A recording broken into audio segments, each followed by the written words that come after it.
ഞങ്ങൾ എല്ലാവരും ഇവിടെ നിന്നാണ് മാതൃകാ വീടിന്റെ പണി തുടങ്ങിയത്. ഇവിടെ നിന്ന് അങ്ങോട്ട് 178 പേരാണ് ഫേസ് 1-ലുള്ളത്. ഞങ്ങൾ എല്ലാവരും ഒരുമിച്ചാക്കണം. അതുപോലെ തന്നെ പലരും ഉണ്ട് ഇവിടെ, ലേഡീസ് മാത്രമുള്ളവരുണ്ട്, ബാക്കിയുള്ളവരും ഈ ദുരന്തമായി മരണപ്പെട്ടവരാണ്. അപ്പൊ ഞങ്ങൾ എല്ലാവരും ഒന്നിച്ചു നിൽക്കണം. അവർക്കൊരു ആവശ്യം വന്നാൽ ഞങ്ങളാണ് അവർക്ക് തുണ എന്ന് കരുതി നിൽക്കുന്ന ആളുകളാണ്. അപ്പൊ ഞങ്ങളെ വേർതിരിക്കരുത്.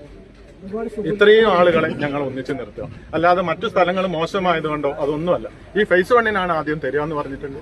അത് ഞങ്ങൾക്ക് എല്ലാവരും ഒന്നിച്ചു തരും. ഒരു കാര്യം മനസ്സിലാക്കേണ്ടത്, ഈ ഫേസ് 1-ല് ഏറ്റവും കൂടുതൽ രോഗികളാണ്, ഏറ്റവും കൂടുതൽ ഒറ്റപ്പെട്ട ചെറിയ പെൺകുട്ടികളാണ്, അച്ഛനമ്മമാരെ നഷ്ടപ്പെട്ട മക്കളാണ്, പേരൻസിനെ നഷ്ടപ്പെട്ട മക്കൾ മാത്രമല്ല, മക്കളെ നഷ്ടപ്പെട്ട പേരൻസും ഉണ്ട്, ഒറ്റപ്പെട്ട് നിൽക്കുന്ന ആളുകളുണ്ട്. ഇവരെ ഞങ്ങൾ എങ്ങനെ സംരക്ഷിക്കും?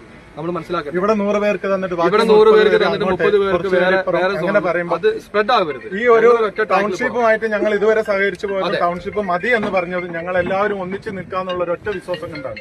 അതെങ്ങനെ ഞങ്ങളെ വേർതിരിക്കരുത്, ഞങ്ങളെ ചിഹ്ന ഭിന്നമാക്കരുത്. ഗവൺമെന്റും എല്ലാവരും ഞങ്ങളോട് സഹകരിക്കണം.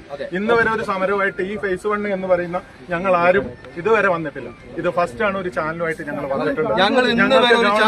കാർഡ് അടിച്ചു തന്നിട്ടുണ്ട്. ഞങ്ങളാണ് യഥാർത്ഥ ദുരിതബാധിത. ഞങ്ങളെ ചിഹ്ന ഭിന്നമാക്കി. ഒരു കാര്യമുണ്ട്, ഞങ്ങളെ ഇതുവരെ സേഫ് ആക്കിയത് നമ്മുടെ സർക്കാരുമാണ്. ഞങ്ങൾക്ക് ഒരിക്കലും മറക്കാനും പറ്റില്ല. ഇത് കണ്ടില്ല, ഫേസ് 1 കാർഡാണ്.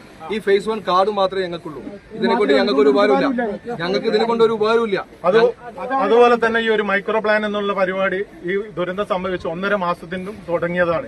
ഇന്ന് വരെ യഥാർത്ഥ ദുരിതബാധിതർക്ക് ഇന്നും ഈ രമേശിന് വരെ ഇന്ന് വരെ കിട്ടിയിട്ടില്ല. മൈക്രോ പ്ലാൻ ഫണ്ട് പൈസ കിട്ടിയില്ല. ഇതെല്ലാം മേടിച്ചത് നേരത്തെ രമേശ് പറഞ്ഞതുപോലെ ഉള്ള കുർബാ സംഘങ്ങളാണ്. അതുകൂടെ ഗവൺമെന്റ് മനസ്സിലാക്കണം. ഇന്നും ഈ നിൽക്കുന്ന ആർക്കും ആ പൈസ കിട്ടാതെ എത്രയോ ആളുകളുണ്ട്. ഒരുപാട് ആൾക്കാർ കിട്ടാൻ. അപ്പൊ ഇത്